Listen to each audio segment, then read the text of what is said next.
నిజం చెప్పాలంటే 9-5 జాబ్ చాలా కష్టం చేయడం. మనకి ఒక దాని మీద ప్యాషన్ ఉండి అది చేస్తూ 9-5 జాబ్ చేయాలంటే చాలా అంటే చాలా కష్టం.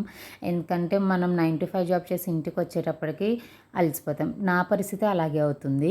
అండ్ ఈరోజు ఏంటంటే పిల్లలకి హాలిడే బట్ టీచర్స్‌కి ఉంది. ఎందుకంటే మేము ఇలా టీచర్స్ గ్యాదర్ అయినప్పుడు హాలిడే రోజు we enjoy actually. Like demos ఇస్తూ ఉంటాము.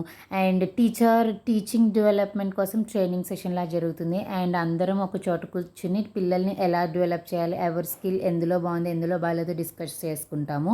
ఆ తర్వాత అరౌండ్ ఇంకా కమ్యూనికేషన్ స్కిల్ గురించి, డెవలప్మెంట్ గురించి మాట్లాడుకున్నాము.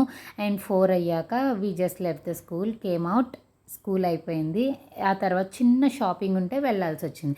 చెప్పులు కొనుక్కొని కలంకారీ ఫ్యాబ్రిక్స్, ఇక్కత్ ఫ్యాబ్రిక్స్ కోసం షాపింగ్‌కి వెళ్ళాను. వెళ్ళి ఇంటికొస్తుంటే చెరువులో కలవపూలు చూసాను. చాలా రోజులు చూసా. చాలా బ్యూటిఫుల్‌గా అనిపించింది. ఈ వ్లాగ్ అయితే ఇంతే. నచ్చితే సబ్స్క్రైబ్ చేయండి.